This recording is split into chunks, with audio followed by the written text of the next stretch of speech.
Hello students, तो discussion करते हैं पीरियोडिक क्लासिफिकेशन का। यहाँ पर अगर मैं बोलूँ, मेरा टेक है कि सबसे इंपॉर्टेंट पार्ट है आइसोइलेक्ट्रिक पॉइंट। प्लस ये इस लेक्चर के बाद मैं एक सॉल्ट एनालिसिस और पूरा एक मैराथन लूंगा ऑर्गेनिक पे, एनसीईआरटी बेस।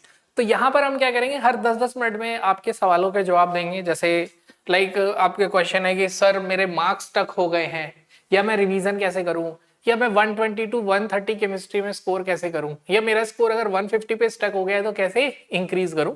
तो इसके बारे में भी बात करेंगे 10-10 मिनट्स के बीच में। एंड ऑब्वियसली ये रियलिटी चेक होगा, मतलब क्योंकि मेरा मानना है कि आप कहीं ना कहीं फ्यूचर है इंडिया का, मतलब आपका थॉट प्रोसेस एकदम क्लियर होना चाहिए, क्रिटिकल थिंकिंग होनी चाहिए। तो वो एक रियलिटी चेक होगा, जो भी बात होगी आप उसे ढंग से वेरीफाई जरूर करें मेरी बात को, राइट। मतलब मेरा ये कहना है आपसे कि ब्लाइंडली कोई भी बात आपको किसी की नहीं माननी है। इवन मी, अगर मैं भी कुछ कह रहा हूं तो उसको वेरीफाई करो, because I always believe trust but verify. अब जैसे ये क्वेश्चन है, आइडेंटिफाई द इनकरेक्ट मैच। तो इस क्वेश्चन को अगर हम देखें तो इस क्वेश्चन में कॉन्सेप्ट क्या इन्वॉल्व है। एक तो आपको आयुपेक नेम पता होना चाहिए मोर देन 100 एलिमेंट्स का, जहां पर आपको ये पता होना चाहिए व्हाट डज अन रिप्रेजेंट, तो अन रिप्रेजेंट 1। एंड लेट से निल है तो निल का मतलब क्या होता है, 0। ठीक है, देन वही है ट्राई मतलब 3, और हेक्स मतलब 6, अन मतलब 1। अब लाइक यहाँ पे नाम है अन निल अन, तो इसका मतलब 101। एंड ईएम इसका नाम का तरीका है। ऐसे ही अन निल ट्रायम, अन मतलब 1, निल मतलब 0 एंड ट्राई मतलब 3। अन निल हेग्स 106, अन अन अन 111। तो आपको सारे मतलब यूरेनियम के बाद जितने भी एलिमेंट हैं, क्योंकि वो ज्यादातर आर्टिफिशियल हैं, यूरेनियम से के बाद एक सीरीज से ड्राइव किए गए हैं, तो उनके आपको नाम भी लर्न करने। तो इस क्वेश्चन से हमने ये एनालाइज किया कि ये भी एक पॉसिबिलिटी है। जैसे 2020 में अगर हम बात करें तो यू कैन से ये भी एक पॉसिबिलिटी है कि हमें इसके आयुपेक नेम 100 प्लस के प्लस उस एलिमेंट के नेम याद होने चाहिए। This is the takeaway point from this PYQ session. ठीक है, अब यहां पे अगर हम देखें तो डी ऑप्शन 111 जो एलिमेंट है वो रोएंटजियम होता है। तो अगेन प्योरली लर्न करके हमें पता चला कि yes 101 is mendelevium, 103 is lawrencium, 106 is seaborgium, but 111 is roentgenium. So our answer यहां पे हम कहते हैं कि जो डी ऑप्शन है वो इनकरेक्ट है, राइट। अब अगर आप ये पीवाईक्यू कर लो तो यहां से क्या अगला पीवाईक्यू कर पाओगे? सही नहीं, अगर यही 4 एलिमेंट याद किए हैं।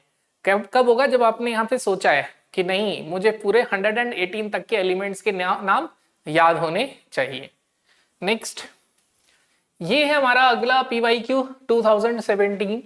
The element 114 has been discovered recently.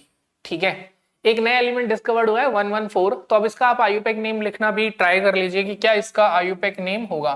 तो कहीं ना कहीं अगर 1 का मतलब अन होता है, इसका भी अन होता है, 4 के लिए क्वाड, तो ununquadium has been discovered.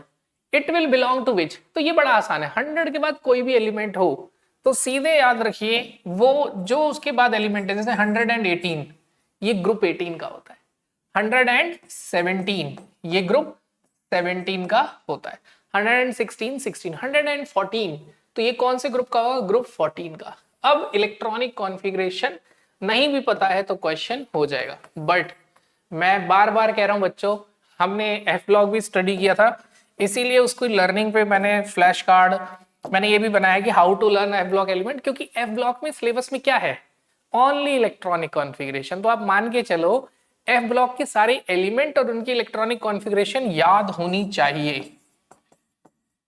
F block elements name, तो ये टेक अवे है 2017 के नीट से। बट हालांकि सिलेबस बाद में चेंज हुआ है, बट स्टिल वहां पे एक बार एफ ब्लॉक एलिमेंट की इलेक्ट्रॉनिक कॉन्फ़िगरेशन पूछी गई है। ठीक है, तो इसकी प्रैक्टिस होनी चाहिए। अभी स्क्रीन रोक के 10-15 मिनट लगा के कर लो, बिकॉज लास्ट टाइम चल रहा है। N atom has electronic configuration 1s2 2s2 2p6 3s2 3p6 3d3 4s2। एक एलिमेंट है जिसका इलेक्ट्रॉनिक कॉन्फ़िगरेशन है 3d3 4s2। It you will place it in, आप इसे कौन से ग्रुप में प्लेस करें। तो पीरियोडिक टेबल में यहाँ पे क्या क्या कॉन्सेप्ट इन्वॉल्व है, तो सबसे पहले डिस्कशन करेंगे कॉन्सेप्ट इन्वॉल्व्ड, राइट। तो यहाँ कॉन्सेप्ट इन्वॉल्व है फर्स्ट कि क्या आप आइडेंटिफाई कर सकते हो block, means can you identify whether is the element of S block, P block, D block? Yes, if last incoming electron enters in S subshell then S block, last incoming electron enters in P subshell then P block, and here last electron enters in D subshell, it is D block. After that, क्या आप group number identify कर सकते हो D block का? Yes. How? Inner shell के electrons plus outer shell के electrons को add कर दीजिए, that is group number for D block. ठीक है, तो इस 2002 के क्वेश्चन से टेक अवे ये भी मिला कि मेरे को ये भी पता होना चाहिए कि पी ब्लॉक एलिमेंट का ग्रुप नंबर कैसे निकालते हैं। तो पी ब्लॉक एलिमेंट का ग्रुप नंबर हम कैसे कैलकुलेट करेंगे? यू कैन इजीली से कि नंबर ऑफ वैलेंस इलेक्ट्रॉन्स, जितने भी आउटर मोस्ट शेल में इलेक्ट्रॉन्स है उनमें 10 ऐड कर दो and you will get group number, correct. So तो 3d3 4s2 3 + 2 5, ये कौन से ग्रुप का एलिमेंट हो गया? फिफ्थ ग्रुप का, correct. Next question, electronic configuration of an element is 1s2 2s2 2p6 3s2 3p3, यानी आउटर मोस्ट कॉन्फ़िगरेशन है 3s2 3p3। क्वेश्चन है what is the atomic number of element below the above element, मतलब इस element के जो just नीचे होगा उसका एटॉमिक नंबर क्या होगा। अब इसका कंसेप्ट सीखना है सबसे पहले, how to identify atomic number. तो इसको नोबल गैस से रिलेट करते हैं। मैं आपको बोलूंगा सिर्फ क्या याद रखना है, जैसे हीलियम, हीलियम का एटॉमिक नंबर है 2, हीलियम के नीचे आता है नियॉन, नियॉन का एटॉमिक नंबर है 10, मतलब 2 में 8 ऐड किया। नियॉन के बाद आर्गन, उसका एटॉमिक नंबर है 18, मतलब 2 बार 8 ऐड किया, 2 में 8 ऐड किया 10, 10 में 8 ऐड किया 18। देन आता है krypton, helium neon argon krypton, krypton का अब एटॉमिक नंबर हो जाएगा 36, यानी अब 18 में 18 ऐड किया। अब जेनॉन का एटॉमिक नंबर हो जाएगा 54, अगेन 18 ऐड किया है। उसके बाद अब क्या ऐड करेंगे? 32, 32 जैसे ही ऐड करेंगे अब हो जाएगा 86, फिर से 32 ऐड करेंगे तो यू विल गेट 118, जिसमें मैं बोलता भी हूं कि 100 के बाद 117 मतलब 17 ग्रुप का, 18 मतलब 18 ग्रुप का। तो what is the trick here to learn magic number, कि 2 बार 8, अगर आप फर्स्ट पीरियड से सेकंड पीरियड एलिमेंट पे जाएंगे तो 8 ऐड करेंगे, सेकंड से थर्ड में जाएंगे 8, थर्ड से फोर्थ में 18, फिर 18, फिर 32 एंड फिर 32। Now this is group 15 element. हम आइडेंटिफाई कर चुके हैं कि कौन से ग्रुप का एलिमेंट है, ये है P block, last electron enters in P subshell. P block में ग्रुप नंबर पता चलता है 10 प्लस वैलेंस इलेक्ट्रॉन्स, तो हमने लिखा 10 + 5 मींस ग्रुप 15।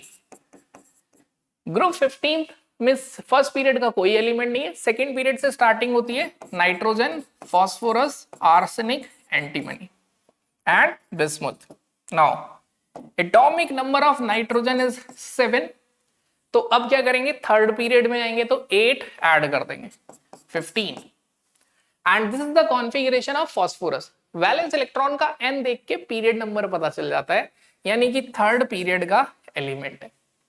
अब उसके जस्ट नीचे, which is just below the above element, इस एलिमेंट के जो जस्ट नीचे होगा वो क्या है हमारा?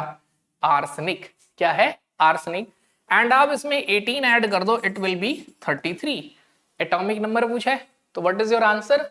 Answer is 33। क्लियर है? कॉन्सेप्ट समझ आया? तो दिस इज द PYQ, शायद ईयर लिखना भूल गए, तो दिस इज द PYQ। और इससे हमने क्या समझा कि मेरे को पीरियोडिक टेबल की पोजीशन भी पता होनी चाहिए, मतलब 2000 से 10 के बीच में ऐसे क्वेश्चंस पोजीशन बेस्ड आ रहे थे। जैसे अगला क्वेश्चन डिस्कस करते हैं, if atomic number of element is 33, अगर किसी एलिमेंट का एटॉमिक नंबर 33 है, 93 का क्वेश्चन है, तो देखो 93 में अगर ये क्वेश्चन किया है तो ये ऑब्वियसली 93 के बाद का ही है, इजिली हो जाएगा। तो अब यहां पर क्वेश्चन में पूछा है एटॉमिक नंबर 33 है तो वो किस में होगा? अब 33 तो अगेन वही नाइट्रोजन होता है 7 और फॉस्फोरस होता है 15 और आर्सेनिक होता है 33। तो कौन से ग्रुप का हो गया? 15th group. कौन से ग्रुप का है? 15, फर्स्ट, थर्ड, फिफ्थ। तो आई गेस प्रिंटिंग एरर हो गया होगा, ठीक है, क्योंकि आप सबको पता है कि डी ब्लॉक एलिमेंट 21 से 30 के बीच में होता है। तो ये first group, third group, fifth group तो हो ही नहीं सकता। तो let's say this is our answer 15th group. Correct. आगे चलते। Now next question, electronic configuration of 4 elements. 4 element है, उनकी इलेक्ट्रॉनिक कॉन्फ़िगरेशन गिवन है, which does not belong to same family. इन चारों ऑप्शन में बताना है कौन सेम फैमिली से बिलोंग नहीं करता। सेम फैमिली मतलब या तो सारे एस ब्लॉक के होने चाहिए या पी या डी, राइट। तो let's understand. Its configuration is 5d10 4s2 as well as 4f14। तो 4f14 देखते ही समझ आ गया कि ये कौन से। अब एक और चीज यहां समझनी है कि जैसे ही F14 फिल होता है उसके डी ब्लॉक एलिमेंट आते हैं। तो ये हमारा जिंक, कैडमियम, मरकरी, ये इलेक्ट्रॉनिक कॉन्फ़िगरेशन किससे मैच कर रही है? तो हम देखो मैच करते हैं इसको। जिंक की कॉन्फ़िगरेशन होती है 3d10 4s2, कैडमियम की कॉन्फ़िगरेशन होती है 4d10 5s2, मरकरी की कॉन्फ़िगरेशन होती है 5d10 6s2। तो आई गेस ये प्रिंटिंग एरर आप समझ रहे हो, 5 के बाद ये 6 ही आना चाहिए, करेक्ट। तो यहां से ये समझ आया कि it is D block element. ये कौन से ब्लॉक का एलिमेंट है? D block. Now 4d10 5s2 ये कैडमियम हो गया। क्या हो गया? ये कैडमियम। तो ये भी डी ब्लॉक एलिमेंट है बिकॉज ये मैच कर रहा है किससे? देखिए आप, कैडमियम से, right. Next is neon 3s2 3p5। Neon is 10 and 3s2 3p5 17। तो what is this? This is chlorine, यानी ये p ब्लॉक का एलिमेंट हो गया। किसका हो गया? p block. And 3d10 4s2 this is zinc, ये कौन सा हो गया? D block. तो कौन सा सेम फैमिली का नहीं है? तो answer is C, except C सभी किसके हैं? डी ब्लॉक के। What is the takeaway point from this question? कि हमें कॉन्फ़िगरेशन देख के ब्लॉक पता लगाना है। ब्लॉक कैसे पता चलेगा? लास्ट इलेक्ट्रॉन कहां आ रहा है। इसमें लास्ट इलेक्ट्रॉन डी में है, इसमें लास्ट इलेक्ट्रॉन डी में है, इसमें लास्ट इलेक्ट्रॉन पी में है। तो ये पी सबशेल का इलेक्ट्रॉन हो गया। हेलो, ठीक है, क्लियर है। तो इस तरीके से आइडेंटिफाई करना है। तो अभी देखना आप आपको एक शिफ्ट नजर आएगा कि थोड़े से पुराने क्वेश्चन थे उसमें ज्यादातर ब्लॉक पूछा जा रहा था, ठीक है। Next, for the second period element correct increasing order of first ionization energy. First ionization energy का करेंट इंक्रीजिंग ऑर्डर क्या होगा? तो इस क्वेश्चन को डिस्कस करते हैं। See, lithium, beryllium, boron, carbon, nitrogen, oxygen, fluorine, neon. First of all, ionisation energy depends over what? Atomic size. तो very first factor, ionisation energy is inverse of atomic size, यानी जिसका size बड़ा होगा उसकी ionization energy कम होगी। तो first of all हमने इसको एटॉमिक साइज में अरेंज किया and left to right atomic size keeps on decreasing and last neon has largest size due to van der Waals radii. Now on the basis of atomic size expected trend देखें तो क्या होगा? Lithium and beryllium में ionisation energy beryllium की ज्यादा होगी because beryllium has smaller size. तो electron निकालना मुश्किल हो जाएगा। देन बोरोन और कार्बन में अगर हम बात करें तो आयनाइजेशन एनर्जी कार्बन की ज्यादा होगी बिकॉज स्मॉल साइज, तो electron are strongly attracted. Same reason carbon और नाइट्रोजन में आयनाइजेशन एनर्जी नाइट्रोजन की ज्यादा होगी। सेम वे ऑक्सीजन और फ्लोरीन में आयनाइजेशन एनर्जी फ्लोरीन की ज्यादा होगी।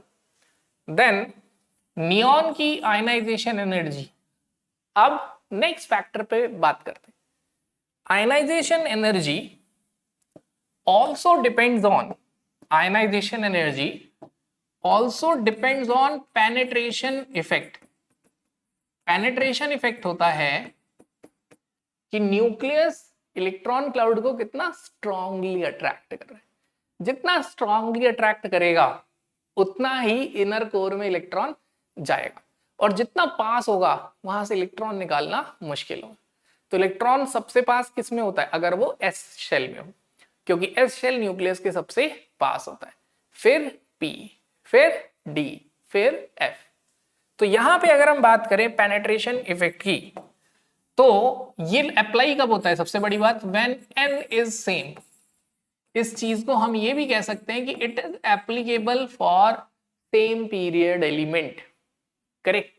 मतलब अगर बेरिलियम के 2s2 से इलेक्ट्रॉन निकालना है और बोरोन के 2p1 से, S subshell is more closer to nucleus, as a result tightly held।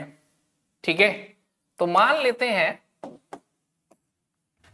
कि we have this S subshell which is closer to nucleus and this is P subshell which a bit far away from nucleus। अब आप बताइए सबसे ज्यादा hold या force of attraction nucleus का किस पे होगा? Obviously which is closer to nucleus। Electrostatic force of attraction भी क्या कहता है? F is inverse of R square। तो इतना स्ट्रॉन्ग अट्रैक्शन होगा S सबशेल के इलेक्ट्रॉन के लिए कि उसके लिए एनर्जी ज्यादा चाहिए। तो that's why beryllium has higher ionization energy than boron. तो this is the first exceptional trend. ठीक है, ये पहला एक्सेप्शनल ट्रेंड है जो आपको पता होना चाहिए, तो that you should remember. Next is half-filled orbital. Half-filled orbitals are extra stable. That's why nitrogen has higher ionization energy than oxygen. After that, neon has higher ionization energy because it is more stable due to fully filled subshell. Now some points needs to be discussed. Ionization energy keeps on increasing means noble gas has maximum ionization energy. Means neon has maximum ionization energy. जो अगला doubt आता है, point of doubt during exam, वो ये आता है कि sir nitrogen half filled है, तो क्या नाइट्रोजन की आयनाइजेशन एनर्जी फ्लोरीन से भी ज्यादा होगी? नो। यहाँ पे हाफ फिल्ड कॉन्फ़िगरेशन का इंपैक्ट बस एडजेसेंट एलिमेंट तक ही होता है। दैट्स व्हाई ये प्रीवियस क्वेश्चन बहुत अच्छा था और मैं इसे डिटेल में समझा रहा हूं कि नाइट्रोजन की आयनाइजेशन एनर्जी ऑक्सीजन से ही ज्यादा होगी, फ्लोरीन से ज्यादा नहीं होगी। फॉर दैट मैं कहूंगा पीरियोडिक टेबल में जो ग्राफ है उसको जरूर स्टडी करें, उसको बहुत ध्यान से ऑब्जर्व करें। तो वहां पे जब ग्राफ देखेंगे तो आपको समझ आएगा जिगजैग बना हुआ है, तो नाइट्रोजन की आयनाइजेशन एनर्जी ज्यादा, ऑक्सीजन की कम, फिर फ्लोरीन की ज्यादा। तो यहाँ पे ये भी क्लियर हो गया कि नाइट्रोजन की आयनाइजेशन एनर्जी ऑक्सीजन से ज्यादा है बट फ्लोरीन से कम है। तो नियॉन हैज हाईएस्ट। अब यहाँ आते हैं, out of lithium and beryllium, obviously beryllium has a higher ionization energy than lithium as well as boron।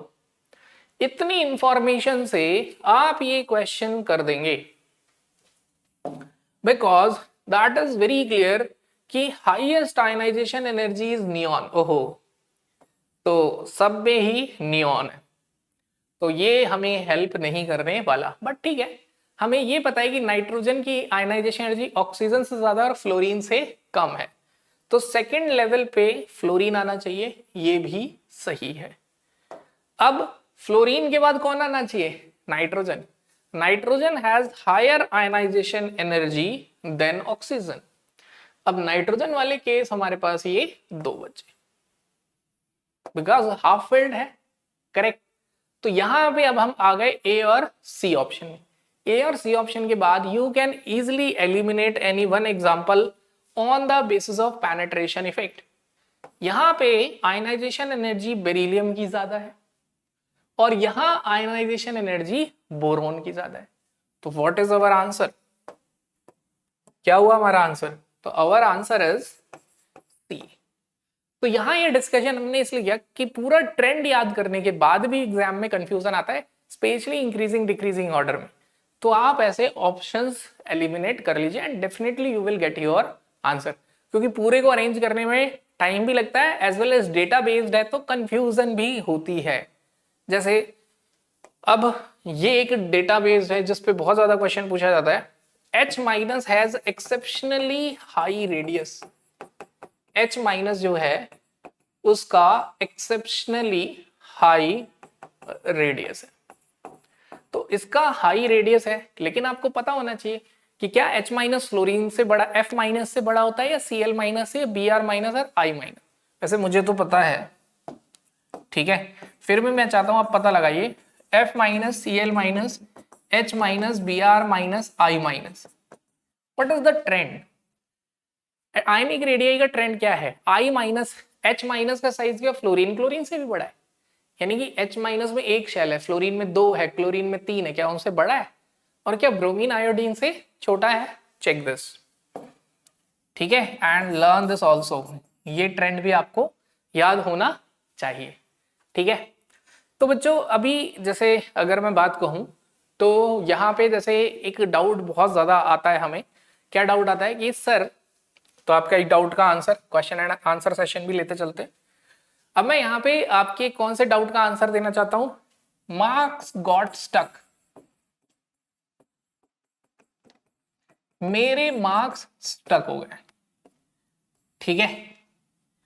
अब मार्क्स स्टक होने के रीजन सुनते हैं।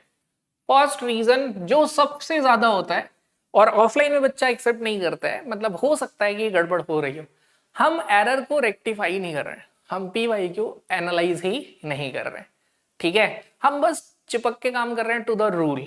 देखो मैं हमेशा बोलता हूँ कि क्वेश्चन से पता चलता है what to think, but how to think आपको खुद सोचना है, मतलब क्रिटिकल थिंकिंग जिसे मैं वर्ड ये देता हूँ हमेशा। तो यहाँ पे जो मार्क्स अटकते हैं उसका रीजन क्या है? जैसे PYQ कर लिए फिर भी मार्क्स नहीं बढ़ रहे, मॉक टेस्ट कर लिए फिर भी मार्क्स नहीं बढ़ रहे। ये बिल्कुल वैसा ही है कि मैंने आपको बोला या एक्स टीचर ने बोला कि आपको डेली 12 घंटा पढ़ना चाहिए। अब ये तो आप देखोगे ना कि आपकी बॉडी, आपका हेल्थ डेली 12 आवर सपोर्ट कर रहा है या नहीं, आपका एनर्जी कम हो रहा है या नहीं। ये अगर आप उस पर स्टिक होकर काम करने लगे तो दैट इज नॉट बेनिफिशियल। अब ऐसे ही लेट से हमने बोला कि डेली फ्लावर को क्या करना है? वाटर करना है। तो दैट केस आपको क्या है? अब ऐसा नहीं है कि उसको नीड नहीं है, किसी दिन तब भी करना है, बारिश हो गई तब भी करना है, मतलब ये आपको देखना है। ऐसे ही जब आपने PYQ and mock test analysis किए तो यहां ये देखना है कि वहां से आपने इंटरप्रेट क्या किया। फर्स्ट, क्या मिस्टेक्स को रेक्टिफाई किया आपने, ठीक है, मतलब क्या आपका टेक अवे पॉइंट रहा, क्या नया सोचा आपने। ये नहीं कि हर बार इलेक्ट्रॉनिक कॉन्फ़िगरेशन ही आएगी आर्सेनिक की, ऐसा थोड़ी है।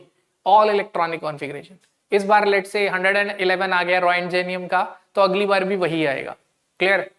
सेकेंड, उसे रेक्टिफाई ऑन द स्पॉट करने से पहले मॉक टेस्ट पे नहीं जाना है, ठीक है। अब PYQ एनालिसिस के बाद मार्क्स नहीं बढ़ रहे, तो ऐसा तो नहीं है सिर्फ वही PYQ का क्वेश्चन आता है आंसर नहीं आता। तो क्या आपने कंसेप्चुअल अंडरस्टैंडिंग की? जब मैं बच्चों को बोलता हूं कंसेप्ट समझो, तो उनका कहना होता है कि सर कंसेप्ट के समझने में टाइम टेकिंग है, बहुत टाइम लगेगा। तो मैं बोलता हूं कंसेप्ट नहीं समझ के क्वेश्चन रट के करना इज लाइक कि हाथ में साइकिल है और साइकिल को लेके हम भाग रहे हैं। क्यों? क्योंकि साइकिल पे बैठने का टाइम नहीं है, और हम ये नहीं समझ पा रहे हैं कि साइकिल पे एक बार बैठ गया तो स्पीड और तेज रहेगी। तो कंसेप्ट समझने में अगर एक दिन लग रहा है कोई प्रॉब्लम नहीं है। क्यों?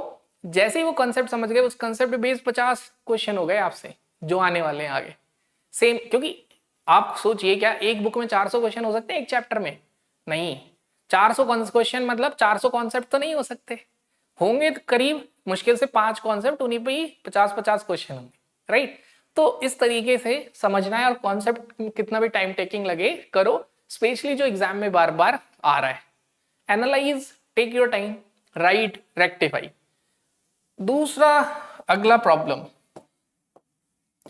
एक मार्क्स स्टक करते ही हम मेहनत कर रहे हैं, जैसे होता ही है, सबके साथ होता है, मेरे साथ भी हुआ कि मैंने पढ़ के गया तो 70 में से 7 नंबर, और नहीं पढ़ के गया तो भी 7 नंबर, तो दिमाग में आता है यार इससे अच्छा बिना पढ़े ही चला जाता।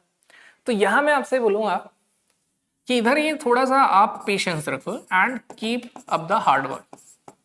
ठीक है, हार्ड वर्क करते रहिए बिकॉज इट्स नेचुरल, ये ऑब्वियस।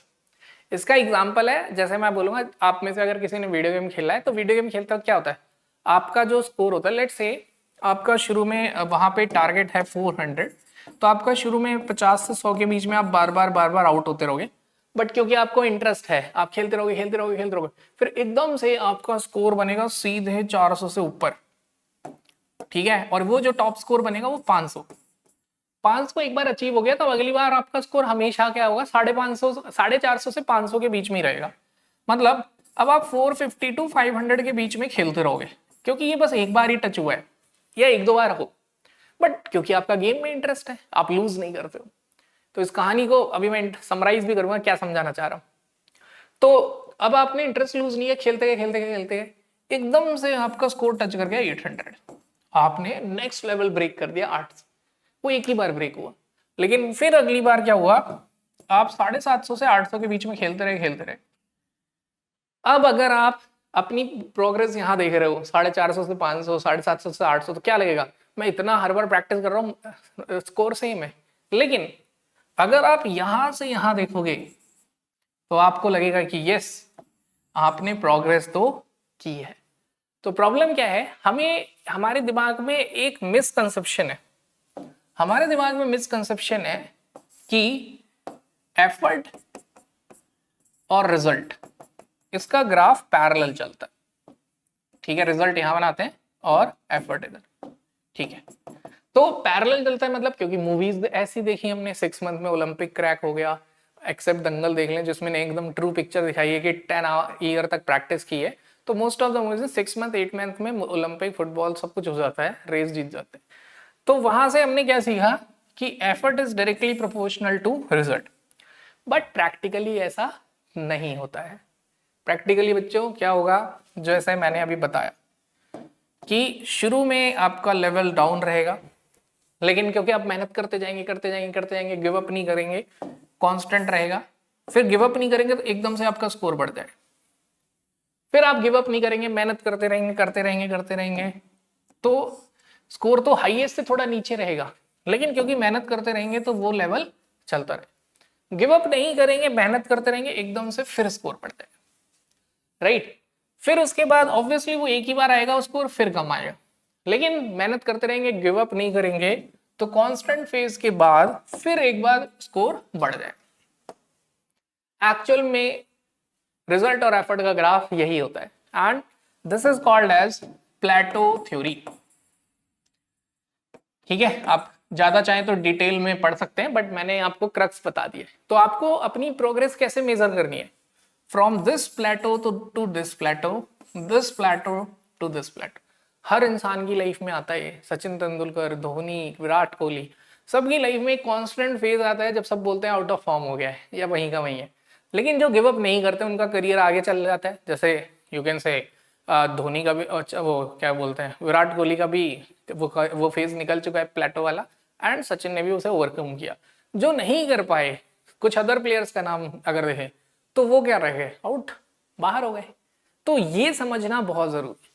तो अगर आप मेहनत कर रहे हैं तो करते रहें, गिव अप नहीं करना है। ये नहीं सोचना है कुछ गलत हो रहा है, डीमोटिवेट नहीं होना है। हालांकि घर वाले सोचेंगे पढ़ नहीं रहा है, नंबर हर बार सही आ रहा है, बट आपको पता है, खुद पे भरोसा रखो, घर वाले करने लग जाएंगे धीरे धीरे। ठीक है, क्योंकि आप भी तो रिजल्ट देखो, अगर घर वाले आपके बारे में कुछ भी ओपिनियन बना के बैठे हैं तो उनकी गलती नहीं है, आपने ही वो ओपिनियन अपने बिहेवियर से उन्हें दिया है, तो अब आप ही को उसको ठीक करने की जिम्मेदारी उठानी है। तो आपका रिजल्ट, आपकी लाइफ, सब रिस्पॉन्सिबिलिटी आपकी। तो आई होप मार्क्स स्टक होने का रीजन बेजर समझ आया। एक होता ही है नेचुरल, दूसरा, हम एरर रेक्टिफाई नहीं करते, कॉन्सेप्ट नहीं सीखते टाइम सेव करने के लिए, बट वो टाइम एक्चुअली सेव नहीं हो रहा है, हर बार पेपर देखे वहीं के वहीं हो। तो प्लीज फॉलो दिस, ठीक है। आगे चलते हैं, नेक्स्ट क्वेश्चन डिस्कशन करते हैं।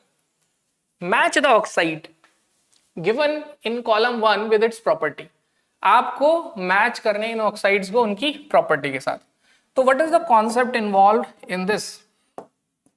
इसमें कॉन्सेप्ट ये इन्वॉल्व है, metal oxides are base. Metal oxides क्या होंगे? बेस होंगे। और non metal oxides are acids, ठीक है। बस इतना सोचना है। तो सोडियम इज अ मेटल, तो ऑब्वियसली ये क्या होगा? बेसिक। एलुमिना, तो जनाबे आली ने गाया पंजाबी सॉन्ग, ठीक है, जनाबे आली ने गाया पंजाबी सॉन्ग। ये सब बनाते हैं एम्फोटेरिक ऑक्साइड्स। तो Al2O3 is amphoteric, that is B. अब उसके बाद 4 न्यूट्रल ऑक्साइड्स होते हैं, वो भी याद रख लो। 4 न्यूट्रल ऑक्साइड्स कौन से? Carbon monoxide, nitrous oxide, nitric oxide and water. ये 4 न्यूट्रल ऑक्साइड्स हैं। तो nitric oxide is neutral, right. And D is non metal chlorine, उसका ऑक्साइड होगा एसिडिक, राइट। तो metal oxides, non metal oxides and, तो आपको न्यूट्रल और amphoteric learn करना है। तो अगर मैं बताऊं, ज्यादातर एम्फोटेरिक काफी पूछा जाता है। Now let's match this. A का आंसर क्या है? 2। मुझे लग रहा है ऑप्शंस कहीं और के आ गए, तो ये हमने डिस्कस कर लिया, ठीक है, हम अपना टाइम वेस्ट नहीं करते। क्लियर है? तो ये हमारा क्वेश्चन हो गया। Next, which of the following oxide is most acidic in nature? कौन सा ऑक्साइड मोस्ट एसिडिक है? नीट 2018। तो देखो बहुत सिंपल बात है, non metal oxides are acidic, तो मोस्ट नॉन मेटालिक, जो मोस्ट नॉन मेटालिक होगा वो मोस्ट एसिडिक होगा। Most non metallic is most acidic. तो मैग्नीशियम, बेरिलियम, बेरियम, अच्छा यहां सारे ही मेटालिक है, तो कौन सबसे ज्यादा एसिडिक होगा? अब आपको पता है मेटल ऑक्साइड्स जितना ज्यादा मेटालिक होगा उसका ऑक्साइड उतना ज्यादा बेसिक होगा, राइट। एग्जांपल से समझते हैं। एक है हमारे पास लेट्स से बेरिलियम, एक है magnesium. Top to bottom metallic character increases. Metallic character होता है टेंडेंसी टू लूज इलेक्ट्रॉन, तो top to bottom tendency to lose electron increase due to increase in size.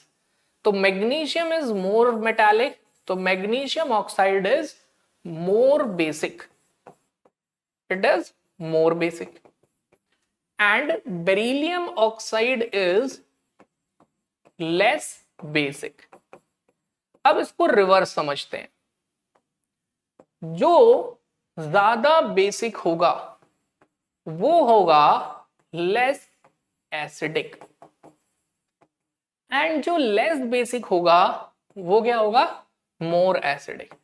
यानी जिसका मेटालिक कैरेक्टर सबसे कम उसका acidic nature सबसे ज्यादा। तो your answer is beryllium oxide, smallest size, least metallic character, सबसे ज्यादा एसिडिक, करेक्ट। तो इवन हमें पता है कि beryllium hydroxides are amphoteric, beryllium oxide sorry, beryllium oxides amphoteric, हाँ एक ही बात है। तो बेरिलियम ऑक्साइड्स आर एम्फोटेरिक। क्यों है ऑक्साइड्स एम्फोटेरिक? इसीलिए इसे एल्कलाइन अर्थ मेटल भी नहीं कहते। तो ग्रुप 2 का कौन सा एलिमेंट एल्कलाइन अर्थ मेटल नहीं है? बेरिलियम, क्योंकि इसका ऑक्साइड एम्फोटेरिक है। Next question, in which of the following option the order of arrangement does not agree with the variation of property indicated? कौन सा ऑर्डर इंडिकेटेड प्रॉपर्टी के according नहीं है? जैसे इंक्रीजिंग इलेक्ट्रॉन गेन इंथैल्पी, आपको ये देखना है इलेक्ट्रॉन गेन इंथैल्पी, सबसे ज्यादा इलेक्ट्रॉन गेन करने की टेंडेंसी किसकी होती है? तो देखिए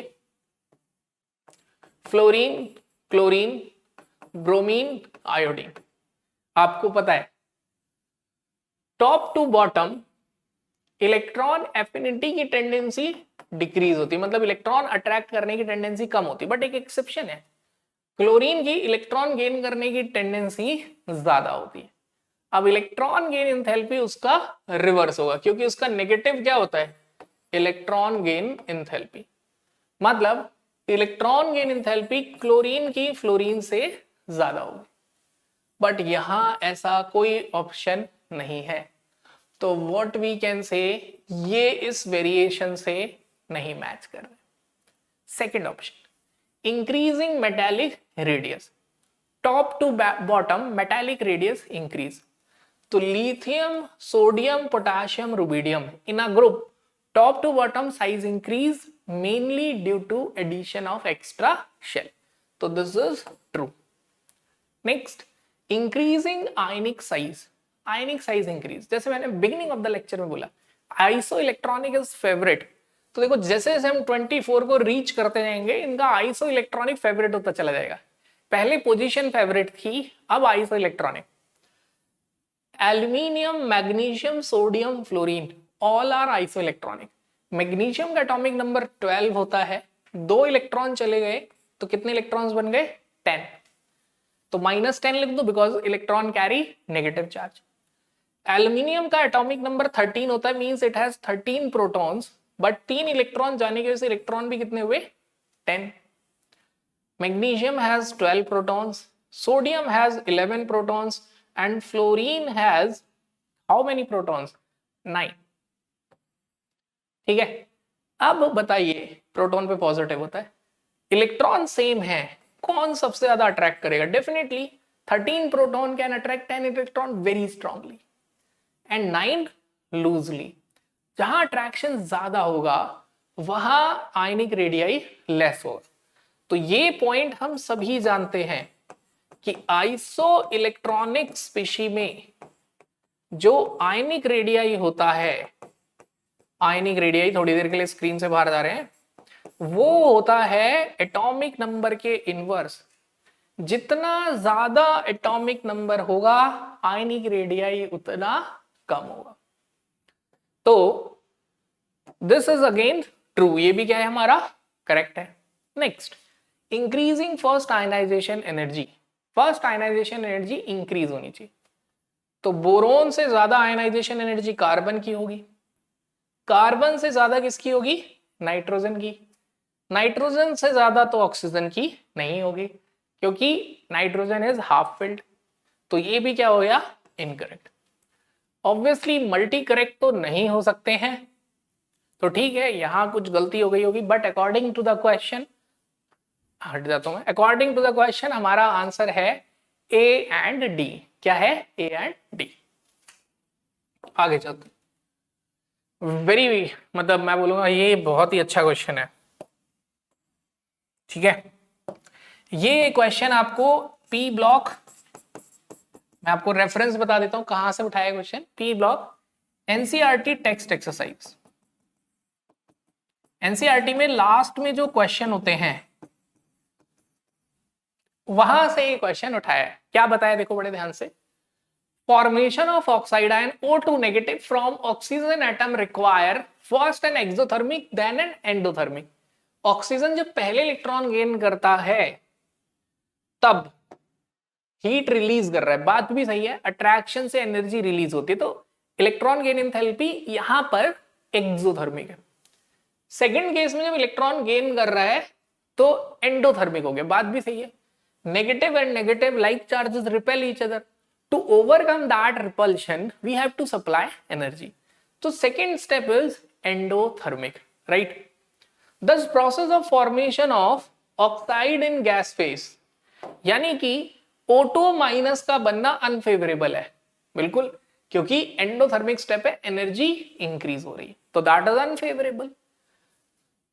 even though oxide ion iso electronic with neon, और जब ये जो ऑक्साइड है O2 माइनस वो नियॉन के साथ आइसो इलेक्ट्रॉनिक भी है, it is due to the fact that, इसका क्या रीजन है, O minus has comparatively smaller size than oxygen atom, this is incorrect.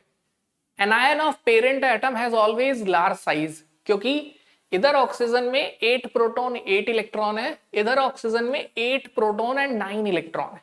8 proton has to attract 9 electrons which is less, उसमें पर electron attraction decrease हो जाएगा, तो इसका size बड़ा होता है, तो this is incorrect. Oxygen is more electronegative, oxygen ज्यादा इलेक्ट्रोनेगेटिव है। अब क्या है, इलेक्ट्रोनेगेटिव का एडिशन से ऐसा कोई इंपैक्ट नहीं आता उस पे आयनिक रेडियाई पे। उसके बाद addition of electron in oxygen result in large size of anion.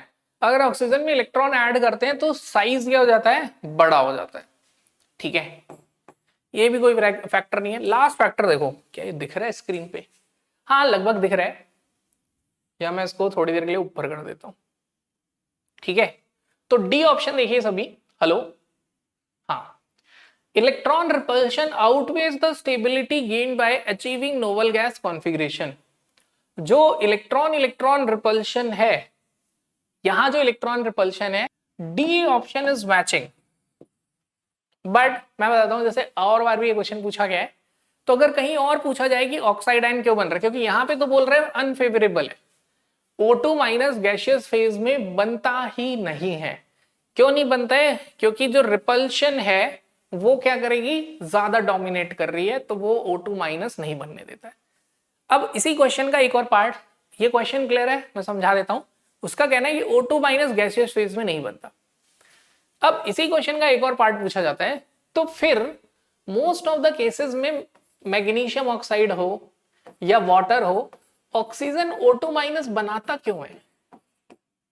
हालांकि गैसियस फेज में O2 माइनस अनस्टेबल है, क्योंकि ये रिपल्शन ओवरकम कर देती है stability gain by noble gas configuration. यानी नोबल गैस कॉन्फ़िगरेशन से जो स्टेबिलिटी आ रही है, उसको वो फैक्टर उतना असरदार नहीं है जितना रिपल्शन है, तो एग्जिस्ट नहीं कर रहा है। लेकिन फिर भी most of the compounds O2 minus में एग्जिस्ट करते हैं। आपको ये मेरा क्वेश्चन समझ आया क्या कहना चाह रहा हूं मैं? अगर ये इतना ही अनस्टेबल है तो वाटर क्यों बन रहा है जिसमें ऑक्सीजन -2 है? मैग्नीशियम ऑक्साइड क्यों बन रहा है? मतलब हर जगह ऑक्साइड क्यों बन रहा है? परऑक्साइड तो कम बन रहे हैं। देखा जाए तो सोडियम ही एक परऑक्साइड बना रहा है, तो वाई? तो ऐसा क्यों है? इसका रीजन है, जैसे ही ऑक्सीजन एक O नेगेटिव बनाता है, एक O2 नेगेटिव, जब ये किसी केटायन के साथ इसका अट्रैक्शन होता है, when it start experiencing force of attraction, यहां फोर्स ऑफ अट्रैक्शन ज्यादा है, तो due to high lattice energy. तो एक ऑप्शन आंसर ये भी होगा कि हाई लैटिस एनर्जी, जो लैटिस एनर्जी होती है वो ज्यादा होती है, overcome second electron gain enthalpy. Second electron gain enthalpy को क्या करते हैं, वो ओवरकम करते हैं, राइट? तो इस वजह से ये ऑक्साइड आयन बनता है। मतलब यहां पे मैं चाहता था कि ये क्वेश्चन पे डिस्कस हो कि if O2 minus formation is unfavourable, अगर O2 माइनस अनफेवरेबल है, then why most of the oxides form monoxide। Most of the oxides क्या बनाते हैं, मोनोऑक्साइड आयन बनाते हैं। Why? What is the reason? Because of high lattice energy which overcome second electron gain enthalpy. मैंने अपने and से, क्योंकि monologue है, क्लास में बच्चा इसमें बहुत डाउट पूछता है, तो मैं कहूंगा आपके जो भी डाउट हो कमेंट करो, चाहे इस क्वेश्चन के मुझे दोबारा बनाना पड़े, क्योंकि हो सकता है अभी मैं वो एंगल नहीं सोच पा रहा हूं जो आपके मन में डाउट आ रहा हो। ठीक है, तो ऐसा नहीं है, मैंने मतलब शॉर्ट्स में 2-3 सीरीज सोची हुई है। एक स्ट्रैटेजी वाली सीरीज में डालता हूँ, जैसे अब 11th का बच्चा है, 12th का आप हो, तो क्या क्या चीजें आपको हेल्प करेंगी वो उस पर वीडियो बनता रहेगा। देन स्टूडेंट के डाउट पे बनता रहेगा, एंड ऐसे PYQs जो मिस हो जाते हैं या रिवाइज करने हैं उन पे। यानी कि मतलब कुछ कुछ ऐसा नहीं है, तो आप अपने डाउट्स बिल्कुल पूछने से घबराइए नहीं। मैं कोशिश करूंगा सेम डे ही आपके डाउट पे हम आपका एक शॉर्ट, अगर वीडियो शॉर्ट बन सकता है शॉर्ट, नहीं तो long form of video prepare कर दूं। Now next question, which of the following order of ionic radii is correctly represented? कौन सा आयनिक रेडियाई करेक्टली रिप्रेजेंटेड है? यहां पे हमें क्या क्या बात पता होनी चाहिए, ध्यान सुनो। अगर हम सेम एटम की बात कर रहे हैं, किसकी बात कर रहे हैं? Same atom. अगर हम सेम एटम की बात कर रहे हैं तो anion is always greater atom than neutral. Neutral से एनायन हमेशा ग्रेटर होगा और केटायन हमेशा स्मॉलर होगा। Think, absorb, reason for its also. इसका रीजन भी मन में सोचो और आप सोच लोगे। मैं बता रहा हूं, आपने 5-10 मिनट लगाए ना प्रोटॉन इलेक्ट्रॉन के ऊपर, आप सोच लोगे। हाँ, आप डायरेक्ट आंसर पे जंप मत करना, थोड़ा टाइम लग जाए कोई बात नहीं, क्योंकि आपने देखा होगा कोई नया कॉन्सेप्ट एकदम समझ आता है ना, अलग ही फील आती है। तो वो फील जो आपके ब्रेन की क्रिएटिविटी को बूस्ट करेगा ना, वो बहुत इंपॉर्टेंट है। तो this is incorrect. Then next, Na+F-O2-। देखिए आइसो इलेक्ट्रॉनिक आ गया। सोडियम का एटॉमिक नंबर होता है 11, एक चला गया 10। फ्लोरीन का एटॉमिक नंबर होता है 9, एक आ गया 10। ऑक्सीजन का एटॉमिक नंबर होता है 8, 2- मतलब 2 इलेक्ट्रॉन आ गए 10। सभी के पास -10 इलेक्ट्रॉन। अब सोडियम, सोडियम पे कितने हैं? तो अगर हम बात करें तो सोडियम पे प्रोटॉन कितने होते हैं? 11, तो +11 चार्ज आ गया, क्योंकि 1 प्रोटॉन कैरी +1। सारे प्रोटॉन न्यूक्लियस में होते हैं, वो कभी लॉस होंगे नहीं। Fluorine has +9 and oxygen has +8। जितना ज्यादा एटॉमिक नंबर उतना स्मॉलर साइज। तो यहां पे रिवर्स ऑर्डर है, Na+ तो सबसे छोटा होना चाहिए था, तो साइन गलत है। यानी इसका करेक्ट ऑर्डर भी लिख लेते हैं, बिकॉज जैसे हमें करेक्ट ऑर्डर भी लिखना आना चाहिए। तो करेक्ट ऑर्डर ये होगा। नेक्स्ट, ये भी आइसो इलेक्ट्रॉनिक है। अच्छा, ऊपर वाला ही लिख दिया, तो this is correct order. D option भी आइसो इलेक्ट्रॉनिक है। सी, अभी आप देखते जाना, आइसो इलेक्ट्रॉनिक ही पूछ रहा है, इसीलिए जब भी आप पढ़ना हमेशा आइसो इलेक्ट्रॉनिक जरूर पढ़। अब एल्यूमिनियम का एटॉमिक नंबर क्या होता है? 13। 13 मींस इट हैज 13 प्रोटॉन, यानी +13 चार्ज। 3 चला गया यानी इट हैज 10 इलेक्ट्रॉन्स। मैग्नीशियम का एटॉमिक नंबर होता है 12, यानी इट हैज न्यूक्लियस +12 चार्ज से इलेक्ट्रॉन को खींचेगा। कितने इलेक्ट्रॉन खींचने हैं? 10, क्योंकि +2 मतलब। नाइट्रोजन का एटॉमिक नंबर 7, यानी 7 प्रोटॉन अट्रैक्ट करेंगे 10। आप बताइए कौन से प्रोटॉन इलेक्ट्रॉन को सबसे ज्यादा तेजी से खींचेंगे? ऑब्वियसली जहां नंबर ऑफ प्रोटॉन सबसे ज्यादा होगा। तो एल्यूमिनियम केटायन का साइज तो सबसे छोटा होगा, उससे बड़ा होगा मैग्नीशियम केटायन, उससे बड़ा होगा नाइट्राइड आयन। तो again this is incorrect, but हमने 4 ऑर्डर अरेंज कर लिए, तो ये चारों हमें अरेंज करना प्लस इनका साइज होना चाहिए। जैसे आपको खुद से अरेंज करना आना चाहिए, कहीं से रैंडम विदाउट साइन लिख लो और मतलब दो शाम को या कल सुबह जब भी एक गैप के बाद आप उसे अटेम्प्ट कर लेना, right. Next question, which one of the following arrangement represent correct order of least negative to most negative electron gain enthalpy for carbon, calcium, aluminium, fluorine, oxygen? ये ट्रेंड है, डिस्कस करते हैं। आपको लीस्ट नेगेटिव से more negative, यहां पे एक बात और मैं आपसे कहना चाहता हूं। What point I want to explain, कि जैसे हम पढ़ते हैं ना इलेक्ट्रॉन एफिनिटी, आप हमेशा यही ट्रेंड देखिए, क्योंकि 99% टाइम्स क्वेश्चन जो आता है वो किस टर्म में आता है? अब आपको पता है इलेक्ट्रॉन एफिनिटी क्या होता है? इलेक्ट्रॉन गेन एंथैल्पी का अपोजिट साइन। यस और नो? यस। तो अगर ये नेगेटिव साइन में यहां लगाने की बजाय यहां लगा दो तो एक ही बात है। तो can we interpret this as high electron affinity और हाई इलेक्ट्रॉन एफिनिटी और more negative electron gain enthalpy, ये मैं कह सकता हूं, ठीक है। इलेक्ट्रॉन एफिनिटी ज्यादा होने का मतलब ज्यादा नेगेटिव इलेक्ट्रॉन गेन एंथैल्पी। अब डिस्कस करते हैं लैंग्वेज ऑफ द क्वेश्चन। बहुत ध्यान से सुनना बच्चों, ये वाला पॉइंट आप सबसे ज्यादा मैक्सिमम बच्चे गलत करते हैं कुछ due to some anxiety in the exam. Question में अरेंज करना है least negative to most negative, right. Least negative, least negative electron gain enthalpy से most negative electron gain enthalpy की तरफ।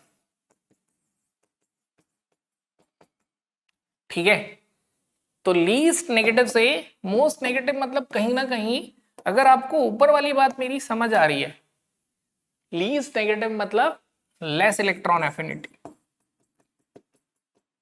मोर नेगेटिव मतलब हाई इलेक्ट्रॉन एफिनिटी। इसमें इतना confusion होता है बच्चों को कि एग्जाम में करके आ जाएंगे और घर पे आके सही हो गया तो थैंक गॉड सही हो गया। अगर वो तुक्के से भी सही हुआ तो सोचो, चलो इस बार भगवान ने चांस दिया कि कैसे सही हुआ, एब्जॉर्ब करो इस कॉन्सेप्ट को।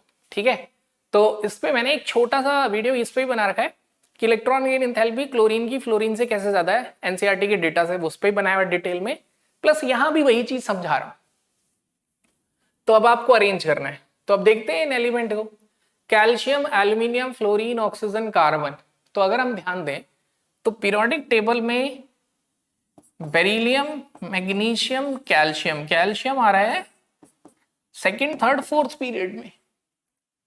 फिर कार्बन, इधर जाएंगे, बेरिलियम के बाद बोरोन, बोरोन के बाद कार्बन, फिर आता है एल्यूमिनियम, बोरोन के बाद ये आ गया एल्यूमिनियम, फिर उसके बाद आया फ्लोरीन, तो कार्बन, नाइट्रोजन, ऑक्सीजन, फ्लोरीन। अब देखो बड़े ध्यान से देखना, मैं हाईलाइट थोड़ा बॉक्स बना देता हूं, क्या क्या देखना है हमें। हमें देखना है कैल्शियम, हमें देखना है कार्बन, हमें देखना है fluorine, oxygen and aluminium. Right, तो देखो left to right electron gain करने की टेंडेंसी बढ़ती है because of decrease in size.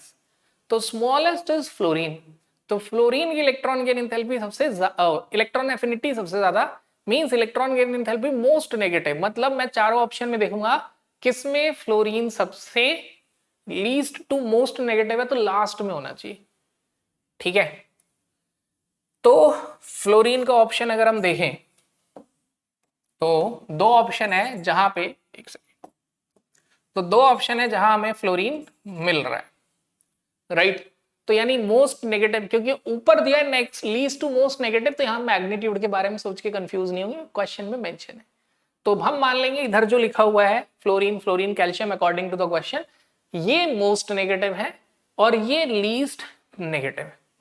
अब इलेक्ट्रॉन गेन करने की टेंडेंसी सबसे ज्यादा है फ्लोरीन की और सबसे कम किसकी होगी, कैल्शियम की।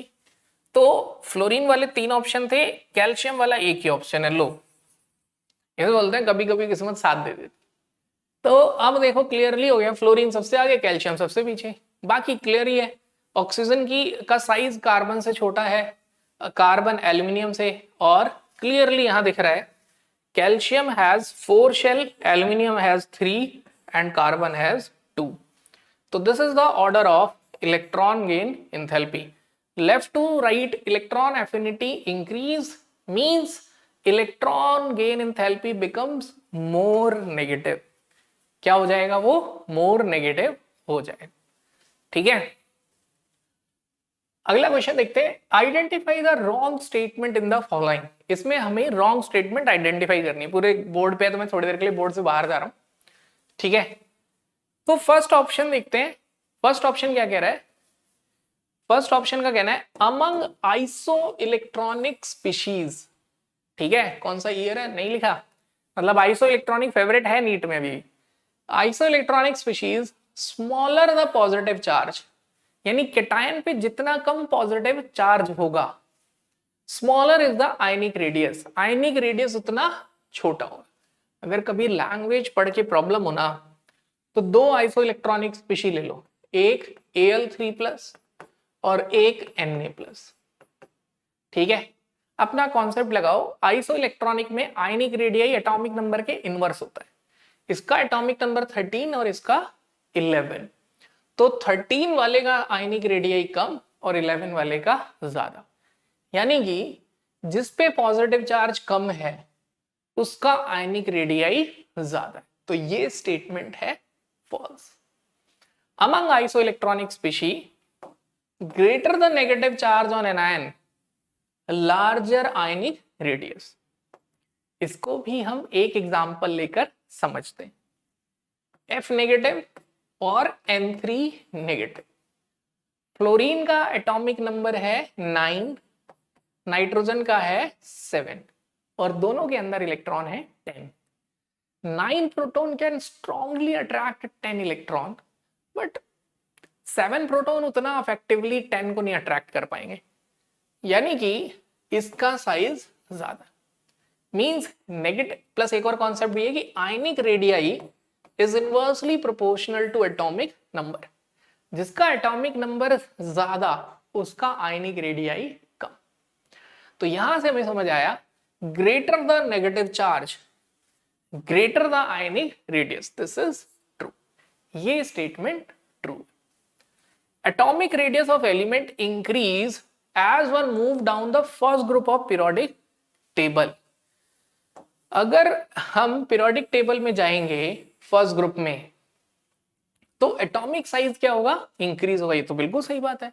टॉप टू बॉटम जाते हैं साइज इंक्रीज. क्वेश्चन में ठीक है, क्वेश्चन में पूछा रॉन्ग कौन सा है, तो अभी तक फर्स्ट रॉन्ग है और 2 सही.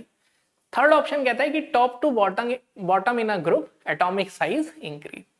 Next, atomic radius of elements decreases as one move across left to right in a periodic table. बिल्कुल सही बात है. पीरियोडिक टेबल में लेफ्ट टू राइट साइज घटता है.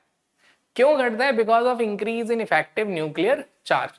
तो देखिए ये एक ऐसा क्वेश्चन है जो लगभग सारे पार्ट को टच कर रहा है, सब कुछ ही पूछ लिया है.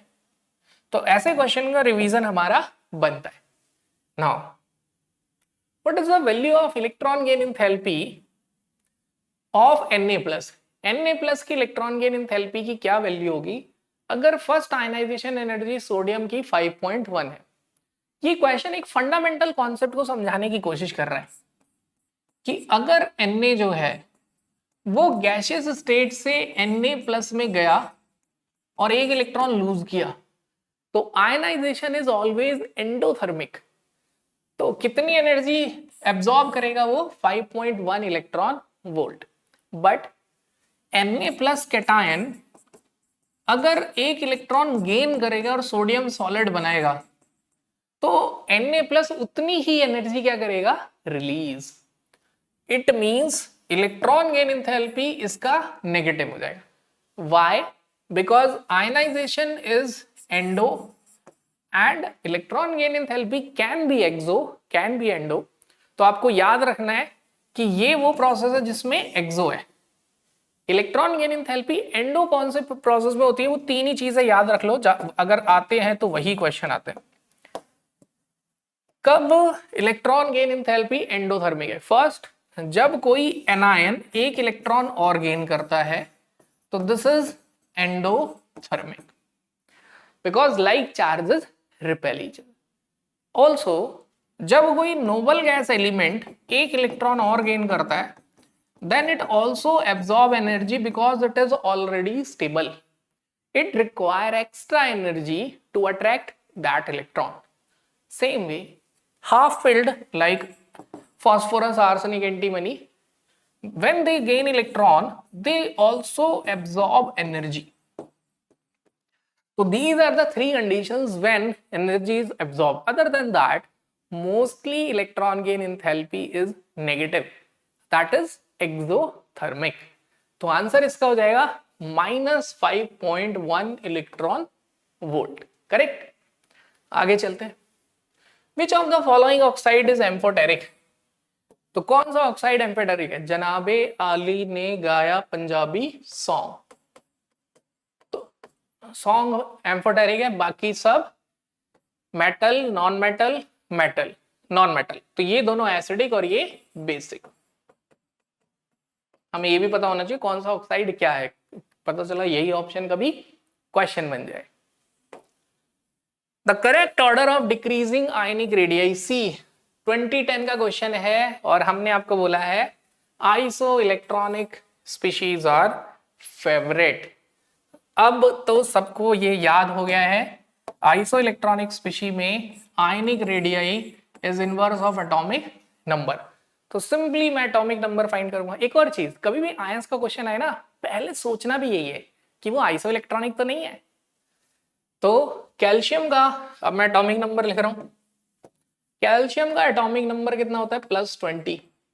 Potassium plus 19, sulphur plus oxygen के नीचे ही आता है, तो प्लस 16, क्लोरीन प्लस 17। तो जिसका एटॉमिक नंबर ज्यादा उसका आयनिक रेडियस कम, तो ये तो गलत है। तो ये मैच हो रहा है कहां पर? C option. कहां मैच हुआ? सी। Which of the following represent correct order of increasing electron gain enthalpy with negative sign? C। मैंने बोला ना, एक्चुअली मैंने ऑब्जर्व भी किया हुआ है कि चाहे मेंस का क्वेश्चन हो या नीट का, ज्यादातर electron gain enthalpy with negative sign ही पूछी गई। इवन आप एनसीईआरटी भी पढ़ोगे ना, उसकी लैंग्वेज भी यही है। Top to bottom electron gain enthalpy becomes less negative, chlorine has more negative electron gain enthalpy than fluorine. तो बहुत कंफ्यूज होने की जरूरत नहीं है। मैं तो आपको एक ही टिप दूंगा कि सिंपली ये याद रखिए कि जो इलेक्ट्रॉन एफिनिटी है it is directly proportional to negative electron gain enthalpy. Electron affinity negative electron gain enthalpy की डायरेक्टली प्रोपोर्शनल है। बस, तो अब आपको इलेक्ट्रॉन एफिनिटी में अरेंज करना है पीरियोडिक टेबल में फ्लोरीन और क्लोरीन, ऑक्सीजन और sulphur. This is a very important trend. General देखो, केमिस्ट्री में हमेशा जनरल वर्ड यूज करते हैं। जनरली मतलब कुछ एक्सेप्शंस हैं बट मोस्टली, ठीक है, मतलब सम एक्सेप्शंस बट, लेकिन मोस्टली अगर हम बात करें तो we can say third period element has higher electron gain enthalpy, electron affinity than second period element. It can also be written as, और क्या लिखा जा सकता है इसको? Negative electron gain enthalpy. जो इलेक्ट्रॉन गेन एंथैल्पी है वो क्या है? नेगेटिव है। करेक्ट। तो अब देखो यहां पे आउट ऑफ ऑक्सीजन और fluorine, fluorine has more negative electron gain enthalpy या इलेक्ट्रॉन एफिनिटी। ध्यान सुनना, ऑक्सीजन और फ्लोरीन में फ्लोरीन की इलेक्ट्रॉन गेन करने की टेंडेंसी ज्यादा है, क्योंकि अगेन ध्यान से सुनते रहना, क्योंकि फ्लोरीन का साइज ऑक्सीजन से छोटा है। That's why higher attraction for incoming electron. जिसकी इलेक्ट्रॉन एफिनिटी ज्यादा होती है उसकी electron gain enthalpy more negative होती है। इलेक्ट्रॉन गेन एंथैल्पी कम होती है बट मोर नेगेटिव, वही बात हुई है ना। यानी कि अगर मैंने बात मान रहा है एक नंबर फ्लोरीन है, एक क्लोरीन, ये है लेट से -400 और ये है -700। Mathematically electron gain enthalpy fluorine की ज्यादा है, but with negative sign we can say chlorine has more negative electron gain enthalpy. Clear है? बोलो ये वाला पॉइंट। तो out of fluorine and chlorine, chlorine has more negative electron gain enthalpy. Out of oxygen and sulphur, sulphur has high electron affinity. फिर ध्यान सुनना मेरी बात, ऑक्सीजन और सल्फर में सल्फर की इलेक्ट्रॉन गेन करने की टेंडेंसी ज्यादा है। सेम रीजन वही होगा कि फ्लोरीन और क्लोरीन में क्लोरीन की इलेक्ट्रॉन गेन करने की टेंडेंसी ज्यादा। ये एक्सेप्शन याद भी रखना है। क्यों? क्योंकि ऑक्सीजन और फ्लोरीन इन द रिस्पेक्टिव, यानी कि जब मैं फ्लोरीन और क्लोरीन को कंपेयर करूंगा या ऑक्सीजन और सल्फर को कंपेयर करूंगा तो मैं बोलूंगा कि क्लोरीन इसलिए इलेक्ट्रॉन गेन कर पा रहा है क्योंकि फ्लोरीन का साइज बहुत छोटा है। इतने स्मॉल एटम में एक एक्स्ट्रा इलेक्ट्रॉन ऐड करना डिफिकल्ट है। क्या है? डिफिकल्ट। इसलिए क्लोरीन की इलेक्ट्रॉन एफिनिटी ज्यादा है। Same reason for the oxygen and sulphur. तो सबसे ज्यादा क्लोरीन। अब हम मैच करते हैं, तो सबसे ज्यादा क्लोरीन वाला ऑप्शन है हमारे पास, और सबसे कम वैल्यू किसकी होगी? ऑक्सीजन की। तो ये दिस इज अवर आंसर। ये क्या हो गया? हमारा आंसर हो गया। तो सबसे ज्यादा क्लोरीन, फिर उसके बाद फ्लोरीन, फिर सल्फर, फिर ऑक्सीजन। बिकॉज ये भी डाउट आएगा कि सल्फर की वैल्यू फास्फोरस से कम होगी या ज्यादा होगी, तो ये बिना मतलब डेटा से नहीं बता सकते। मतलब दो डिफरेंट ग्रुप के एलिमेंट को रिलेट करना मुश्किल ही होता है। तो देखो वो आपको ऑप्शन ही ऐसा दे रहे हैं कि कोई डाउट आपको आए ना। Correct. Next, among the following increasing order of atomic radii. ठीक है, एटॉमिक रेडियाई का ट्रेंड बताना है तो बस दो बात पता होनी चाहिए। क्या? Left to right atomic radii decrease, left to right atomic radii क्या होगा, डिक्रीज होगा, and top to bottom atomic radii increase. ठीक है, बस। तो मैग्नीशियम कैल्शियम, बेरिलियम के नीचे आया मैग्नीशियम। पीरियोडिक टेबल याद होनी चाहिए, पीरियोडिक टेबल की ये की है कि पता चला पीरियोडिक टेबल याद नहीं, हम क्वेश्चन करे जा रहे हैं। तो बेरिलियम, मैग्नीशियम, कैल्शियम। तो मैग्नीशियम से बड़ा कौन, कैल्शियम। अब हम इस तरफ गए तो यहां मिला फॉस्फोरस और क्लोरीन। फॉस्फोरस से छोटा कौन, क्लोरीन, एंड डेफिनेटली फॉस्फोरस छोटा होगा मैग्नीशियम से। तो दिस इज द ट्रेंड, सबसे बड़ा कैल्शियम, उससे छोटा मैग्नीशियम, उससे छोटा फॉस्फोरस और सबसे छोटा chlorine. This is our answer. ये क्या है हमारा आंसर। नेक्स्ट, एक्चुअली क्या होता है ना, बॉन्डिंग में तो ठीक है चलो, but P block and coordination D and F and इधर पीरियोडिक, इसमें हम मेंस के क्वेश्चन लगा सकते हैं क्योंकि बहुत आउट ऑफ द वे नहीं पूछा जाता, यहाँ पे थोड़ा रेलेवेंट पूछा जाता है। बस मेंस की ऑर्गेनिक थोड़ा सा आउट ऑफ द वे आती है as compare to NEET. NEET में ऑर्गेनिक बहुत आसान आती है और मेंस में बहुत टफ आती है। Among the following, which one has highest cation to anion size ratio? देखो, कैटायन और एनायन का साइज रेशियो हाईएस्ट, थोड़ा सा मैथ्स लगाना है, ठीक है, जो अपने पास है नहीं। ये कब आएगा हाईएस्ट, तो देखो हाईएस्ट वैल्यू कब आती है, जब कैटायन का ऊपर न्यूमरेटर बड़ा हो और डिनोमिनेटर सबसे छोटा हो। मतलब मुझे वो पेयर देखना है जहां पे लार्जेस्ट कैटायन हो और स्मॉलेस्ट एनायन हो, largest cation and smallest anion. तो देखो अब अगर हम यहां बात करते हैं तो लार्जेस्ट कैटायन कौन है, सीजियम डेफिनेटली, और स्मॉलेस्ट एनायन, सबसे छोटा एनायन कौन है, क्लोरीन। तो और कोई ऑप्शन है नहीं, तो बस ये हमारा आंसर हो गया, करेक्ट। ठीक है, Among the following, which one have the highest ionization energy? किसकी ionization energy highest होगी, 2009 का क्वेश्चन है। तो ionization energy highest किसकी होगी, तो देख लेते हैं, कोई नोबल गैस है क्या, नहीं, नोबल गैस नहीं है, तो फिर तो चेक करना पड़ेगा कोई हाफ फिल्ड है क्या, ये भी हाफ फिल्ड है और ये भी हाफ फिल्ड है। अब हाफ फील्ड में टॉप टू बॉटम तो आयनाइजेशन एनर्जी घटती है, तो this is phosphorus, this is arsenic. ठीक है, तो आयनाइजेशन एनर्जी हाईएस्ट किसकी होगी, फॉस्फोरस की।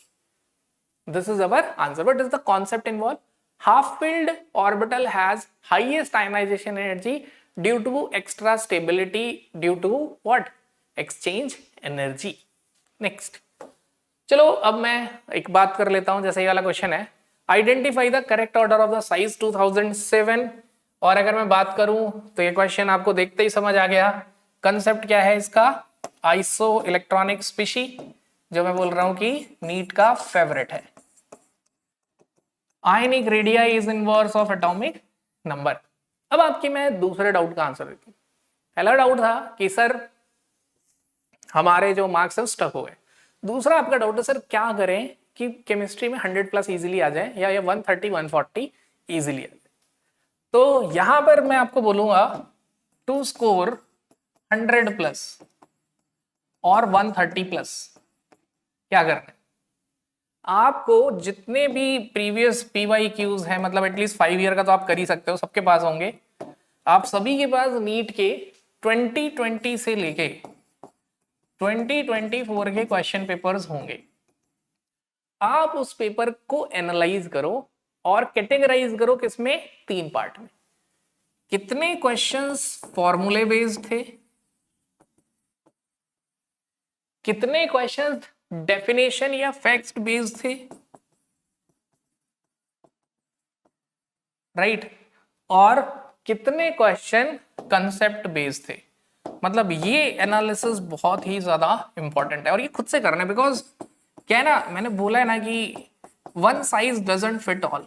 मेरी एक सलाह सभी बच्चे जो देख रहे हैं इस वीडियो को उनको सूट नहीं करेगी, क्योंकि सबका अपना एनवायरनमेंट अलग है, सबकी कंडीशंस अलग हैं, और सब अपनी कंडीशन के हिसाब से पूरी जान भी लगा रहे हैं। आई नो बच्चों, तुम दिन रात सोचते हो खूब पढ़ना है खूब पढ़ना है, बट कुछ कुछ चैलेंजेस हैं वो होते हैं, आई अंडरस्टैंड दिस।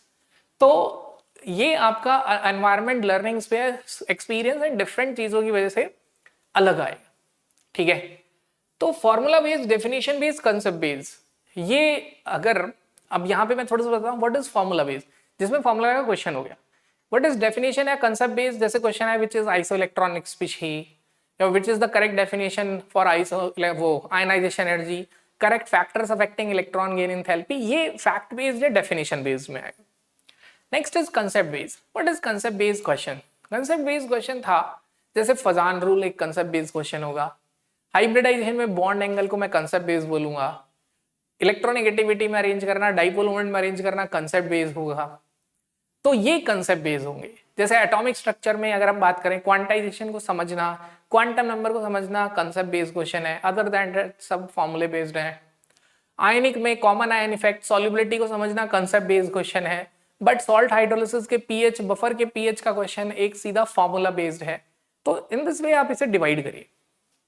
और अब आपको जितने मॉक टेस्ट दिए हैं आपको खुद से चेक करना है, सब बच्चे को खुद से चेक करना है उसके कितने फॉर्मूले बेस्ड क्वेश्चन गलत हैं, कितने डेफिनेशन बेस्ड गलत हैं, या कितने कॉन्सेप्ट बेस्ड गलत है। गलत और अनअटेम्प्टेड सेम थिंग, एक ही बात है।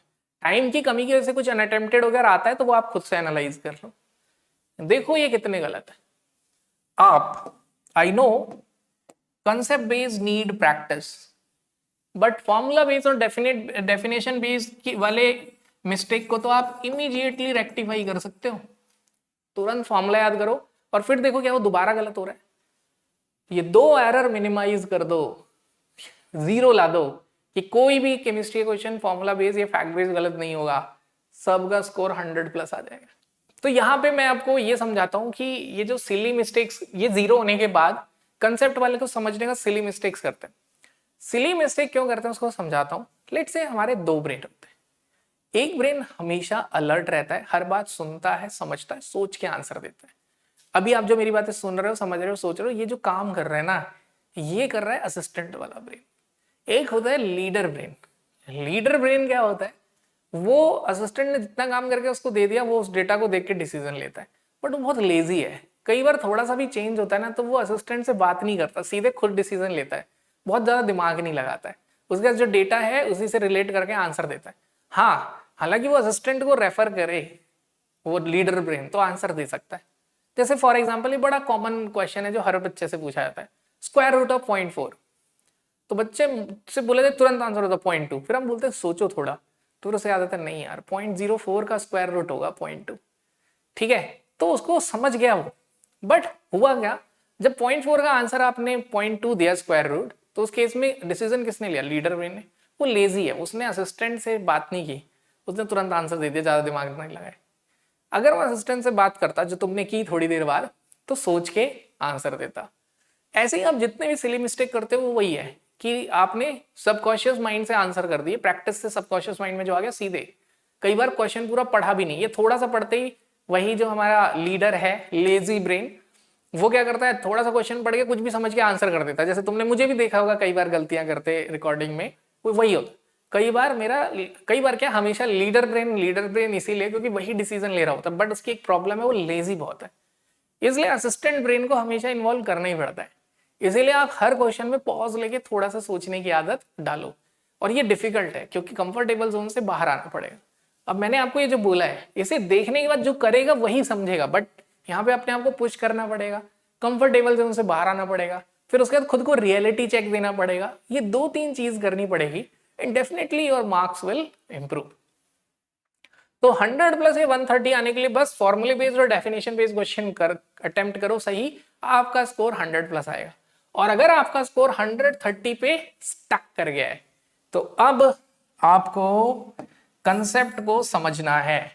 कोई भी लेक्चर, कोई भी वीडियो उठाओ, उस कंसेप्ट पार्ट को समझो। और आपको लग रहा है कि वो कॉन्सेप्ट वीडियो मेरे चैनल पे नहीं है तो कमेंट करो, मैं उस पर बनाता हूँ। जैसे एक बच्चे ने बोला कि सर ग्राफ बना दो सारे काइनेटिक्स के, तो मैं बनाऊंगा उस पर, ठीक है, तो मैं उसको डिटेल में एक्सप्लेन करूंगा। ओके, तो आगे चलते हैं। In which of the following electronic configuration an atom has lowest ionisation energy, किसकी आयनाइजेशन एनर्जी सबसे कम होगी? तो ionisation energy is inversely proportional to size, जिसका साइज सबसे बड़ा होगा, जिसका साइज सबसे बड़ा होगा उधर से इलेक्ट्रॉन निकालना इजी होगा, क्योंकि न्यूक्लियस का अट्रैक्शन उस इलेक्ट्रॉन के लिए कम होगा due to high distance. But जिसमें एटम का साइज छोटा होगा वहां से इलेक्ट्रॉन निकालना बहुत मुश्किल होगा, क्योंकि न्यूक्लियस का अट्रैक्शन बहुत स्ट्रांग होगा।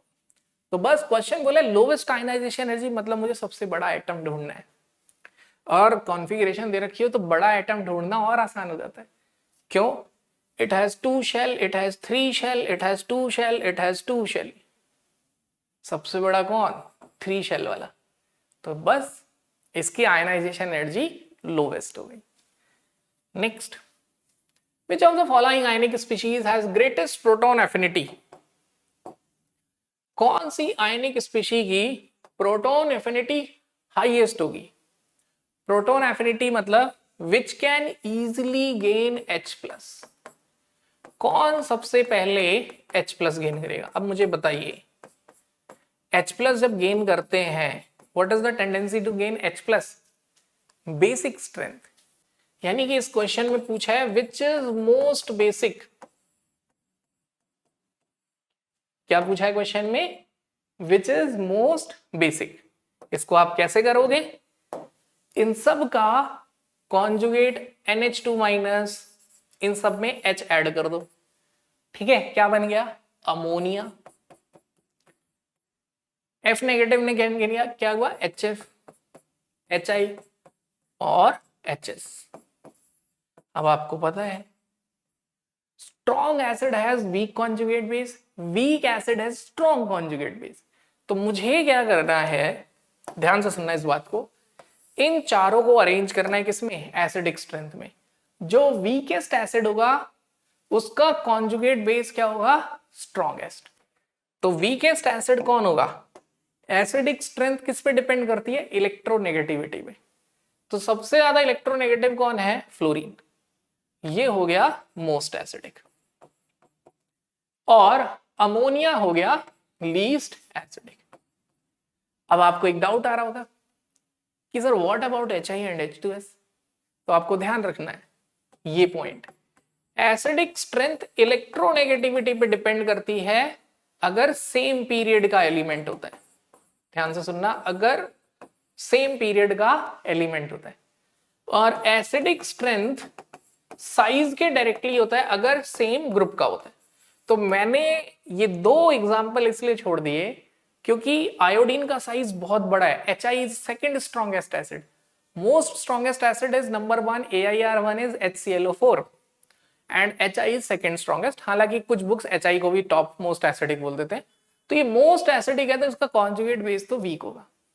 अगेन H2S भी थर्ड पीरियड का एलिमेंट है तो ये भी अदर देन अमोनिया और HF ज्यादा एसिडिक होगा। तो ज्यादा एसिडिक होगा तो कॉन्जुगेट बेस वीक होगा।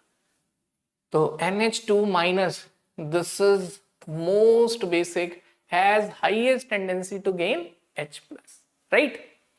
Next question, which of the following is most basic oxide? जो सबसे ज्यादा मेटालिक होगा। ये कंसेप्ट छोटे छोटे बच्चे बहुत पूछते हैं।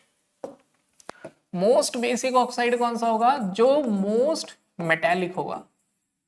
और मोस्ट मेटालिक कैसे याद रखना है? Top to bottom metallic character increase. Top to bottom metallic character क्या होगा? इंक्रीज होगा। तो एल्यूमिनियम, ठीक है, एल्यूमिनियम, फिर सेलेनियम, एंटीमनी, बिस्मथ। अब टॉप टू बॉटम आप देखो सबसे नीचे कौन है, ठीक है। तो अगर हम देखें boron, aluminium, gallium, indium, thallium, इसमें तो सिर्फ एल्यूमिनियम का ऑक्साइड है जो कि एम्फोटेरिक होता है। जनाबे अली, अली एल से आ गया एल्यूमिना, ये तो एम्फोटेरिक। फिर आया हमारा ऑक्सीजन, सल्फर एंड सेलेनियम, ये थोड़ा सा ज्यादा बेसिक है। फिर आया nitrogen, phosphorus, arsenic, antimony, bismuth. सबसे नीचे मोस्ट मेटेलिक, ये मोस्ट मेटेलिक ऑक्साइड है, यानी कि ये क्या है, मोस्ट बेसिक। यानी 2006 में ये पूछा गया कि आपको metal non metal character periodic table में अरेंज करना आता है? आता है तो क्वेश्चन हो गया। Let's discuss this question. ये वाला क्वेश्चन देखते हैं। What is the correct relationship between pH of isomolar, यानी पीएच सेम है और ये सारे कंपाउंड्स हैं। तो देखो ये जो क्वेश्चन है ये आयनिक से रिलेटेड है, बट इधर पीरियोडिक में भी इसे समझ सकते हैं। इसमें बस आपको एक चीज समझनी है कि ये जितने भी हैं, ध्यान से सुनना, Na2O, Na2S, ध्यान से सुनना, Na2Se और Na2Te, these all are salt of strong base weak acid। बहुत ध्यान से सुनो। जैसे Na2O, अगर इसका हाइड्रोलिसिस होगा तो ये क्या बनाएगा, NaOH। क्या बनाएगा, NaOH प्लस वाटर। दूसरा क्या बनेगा, वाटर, क्योंकि एक्वस सॉल्यूशन है। नेक्स्ट, अब वाटर दो बार इस क्यों लिखा है भी आपको समझ आएगा। Next is Na2S plus water, it form NaOH plus H2S। तो NaOH is a strong base, H2S is a weak acid. तो it is a salt of strong base weak acid. It is a salt of strong base neutral acid, मतलब water neutral होता है, ठीक है। Then concept को समझने की कोशिश करते हैं। Na2Se पे वाटर डाला तो वो क्या देगा, NaOH प्लस H2Se। अगेन ये भी स्ट्रॉन्ग बेस और वीक एसिड का सॉल्ट है। Next is Na2Te plus water. तो जैसे आपने मेरा जब आयनिक का डिस्कशन देखा होगा तो मैंने उसमें एक बात बताई, ऑलवेज जो स्ट्रॉन्ग होता है उसी की चलती है। अगर ये सारे सॉल्ट ऑफ स्ट्रॉन्ग बेस हैं तो पीएच तो मोर देन 7 होगा, ठीक है, मोर देन 7। और वीक एसिड है, अब इनका पीएच जो भी कम ज्यादा हो रहा होगा इस वजह से होगा, ठीक है। तो ये जितना ज्यादा एसिडिक होगा पीएच उतना कम होगा, ये हमने पता है कि ज्यादा एसिडिक होता है तो पीएच कम।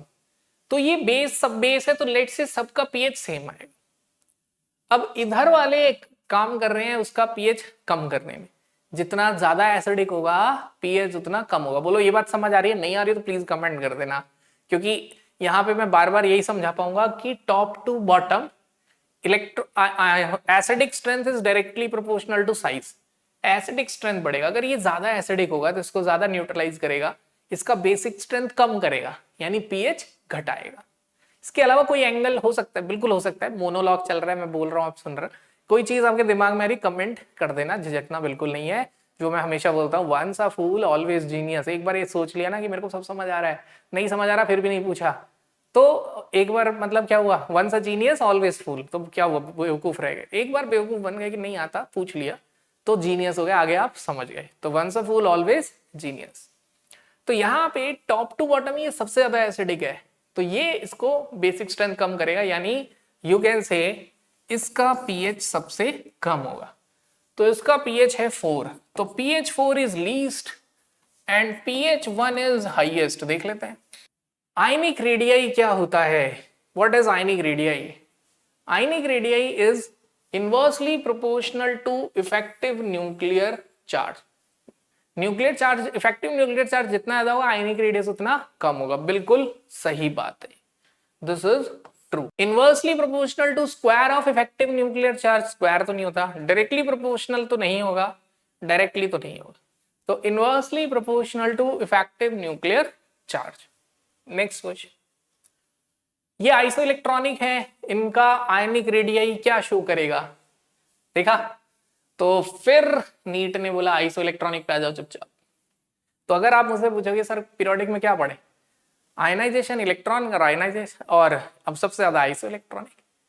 ठीक है, तो यहां पर अगर हम बात करें तो हमें पता चल गया है कि जिसका एटॉमिक नंबर सबसे ज्यादा होगा, जैसे एल्यूमिनियम, उसका आयनिक रेडियाई सबसे कम, और जिसका एटॉमिक नंबर सबसे कम होगा जैसे कि ऑक्सीजन, उसका आयनिक रेडियाई सबसे ज्यादा। तो increase from O2 minus to Al3 plus, no. Decrease from O2 minus to Al3 plus, बिल्कुल सही है। जैसे जैसे एटॉमिक नंबर बढ़ता जाएगा आयनिक रेडियाई घटता जाएगा। तो सीधे रीजन ही पूछ ले, बताओ, इतना स्टिक कर गए आइसो इलेक्ट्रॉनिक्स। कौन सा ऑर्डर रॉन्ग है, विच ऑर्डर इज इनकरेक्ट? ठीक है, ammonia, phosphine, arsine, top to bottom acidic strength increase. Acidic strength is directly proportional to atomic size, बिल्कुल सही। Ionization energy, lithium, beryllium, boron, carbon, first ionization energy left to right increase, बिल्कुल सही होता है ये answer अगर वो एक पेनिट्रेशन इफेक्ट पे और ध्यान देते कि beryllium has higher ionization energy than boron. तो यहां पे याद रखना है पेनिट्रेशन इफेक्ट पे क्वेश्चन इनडायरेक्टली पूछ लिया गया है। What is the reason? Penetration effect. Basic strength, जितना ज्यादा मेटेलिक होगा उतना ज्यादा बेसिक होगा। तो कॉन्सेप्ट क्या है? मोर मेटेलिक, जितना मेटेलिक होगा उसका oxide, it's oxide more basic, उसका ऑक्साइड क्या होगा? ज्यादा बेसिक होगा। ठीक है, तो aluminium, magnesium, sodium, potassium, aluminium और मैग्नीशियम। अब आपको, हाँ, आपको क्या क्या पॉइंट भी पता होना चाहिए। ठीक है, देखिए पॉइंट क्या क्या, ध्यान सुनना। Left to right metallic character decrease, top to bottom metallic character increase. अब इन्हें लिख देता हूं मैं, एल्यूमिनियम, मैग्नीशियम, ये भी थर्ड पीरियड में आएगा, ये इधर थोड़ा आगे आएगा, पीरियोडिक टेबल याद होनी चाहिए, देन सोडियम, देन पोटाशियम। तो ध्यान से देखना, एरो इस तरफ metallic character increase, top to bottom metallic character increase. तो बोर्ड पे ही ध्यान से देखना, ये सबसे ज्यादा मेटालिक है, इसका ऑक्साइड सबसे ज्यादा बेसिक, ये उससे कम, ये उससे कम, ये सबसे कम। तो this is correct. Ionic radius trend and atomic radius trend follow same in a group. Lithium, sodium, potassium, caesium, ionic radius increases, this is a correct trend. तो 2002 का काफी सही क्वेश्चन है। Correct order of first ionization energy आपको clearly दिख रहा है, this is repeated question. तो अगर आपसे मुझसे पूछोगे कि सर आयनाइजेशन एनर्जी पे क्या पढ़ना है, तो मैं बोलूंगा second period and third period को अरेंज करने वाला ट्रेंड आप देख लो। ठीक है, अब एक क्वेश्चन का आंसर जो मतलब सबके दिमाग में चल रहा होगा वो देता हूं। आप सभी के माइंड में ना एक बात आ रही होगी कि सर हमने आपके PYQ डिस्कशंस देखे और आपने हमारी कुछ रिक्वेस्ट नहीं मानी। जैसे मेरे को कुछ बच्चों ने बोला सर टॉप 250 क्वेश्चंस बनाओ, कुछ बच्चों ने बोला सर टॉप 1000 क्वेश्चन का मैराथन लाइए। ठीक है, कुछ बच्चों ने बोला सर इंपॉर्टेंट और रेलेवेंट क्वेश्चंस की प्रैक्टिस करवाइए।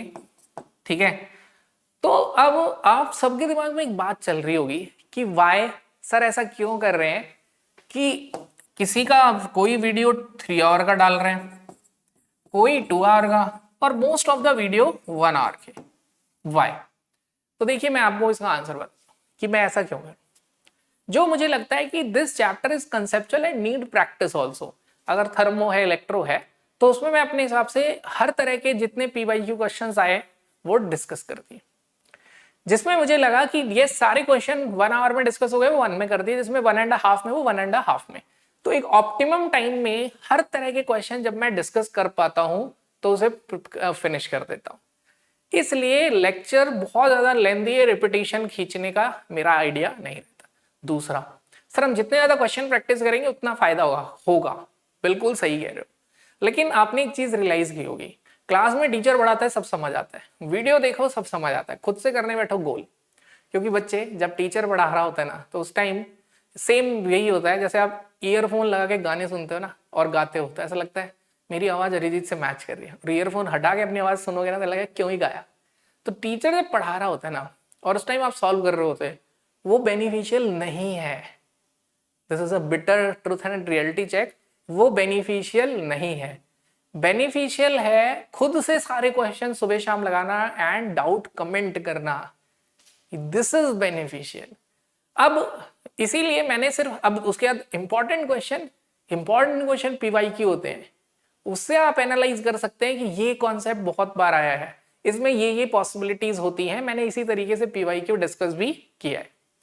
एंड नाउ सर फिर भी आप इंपॉर्टेंट क्वेश्चन की लिस्ट दे दो या इतने इंपॉर्टेंट क्वेश्चन कर, बच्चे अगर आपने मेरा पूरा पीवाईक्यू डिस्कशन देखा है ना, आप खुद पीवाईक्यू क्वेश्चन की लिस्ट बैठ के आराम से बना दोगे 200-250 कि उसी में से मेजर चैप्टर क्वेश्चन आएगा, ये मैं आपको ही कह रहा हूं।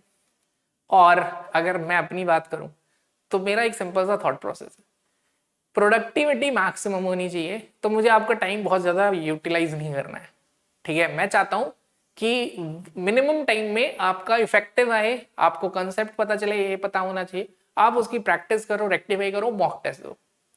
क्योंकि जिम में ट्रेनर के पसीना बहाने से बॉडी नहीं बनेगी, जो एक्सरसाइज करने गए हैं उसके तो आपको मेहनत करनी पड़ेगी। एंड बच्चों, अगर मुझे पता होते वो मोस्ट इंपॉर्टेंट 50 क्वेश्चन जो नीट में आएंगे, तो तुम्हें क्या लगता है मैं यहाँ पे YouTube पे वीडियो बना के फ्री में डालता? मैं एक साइट बनाता, घंटों की पढ़ाई मिनटों में .com, और मैं बोलता कि इसकी जो फी है वो पूरे ईयरली की फी है, और क्वेश्चन इसी में से आएगा, नहीं आए पैसे वापस। मैं बता रहा हूं कि सारे बच्चे उसे एनरोल करते, और मैं भी खुश, तुम भी खुश। तो अगर जिस दिन मुझे शक्ति मिल गई, मैं यही करने वाला हूं, और मुझे लग रहा है आपको भी ये शक्ति मिल गई तो आप भी यही करोगे, उसका यूट्यूब पे वीडियो बना के नहीं डालोगे। तो guess work is different thing, इसीलिए मैं बोलता हूं बी क्रिटिकल थिंकर। आप सोचो कि क्या आप पीवाईक्यू एनालिसिस के बाद खुद नहीं सोच सकते क्या आएगा पेपर में? अब हालांकि एक असिस्टेंट ब्रेन है, एक लीडर ब्रेन है, जो थोड़ी देर पहले बताता ही। तो get out of the comfortable zone, noise से बाहर निकलो, शांत बैठो और प्रैक्टिस करो। जितने मॉक टेस्ट दे सकते हो, एरर रेक्टिफाई करो, जो डाउट है कमेंट करो, मैं वही बनाऊंगा। क्योंकि अब मैं इसके बाद एक सॉल्ट एनालिसिस और एक, क्योंकि ऑर्गेनिक आपस में इंटर रिलेटेड होती है, उसे चैप्टर वाइज सेग्रीगेट करना मुश्किल होता है, तो एक पूरा मैराथन ऑर्गेनिक का और 2 वीडियो और बनाऊंगा। उसके बाद एक फुल टेस्ट का वीडियो, उसके बाद मैं बस आपके डाउट की वीडियो बनाऊंगा, बस यही काम है। तो what I believe, your productivity is maximum when you practice yourself by maximum hours, by maximum number of questions. तो जितने क्वेश्चन प्रैक्टिस करोगे उतनी ज्यादा आपकी productivity. So keep practising. Thank you.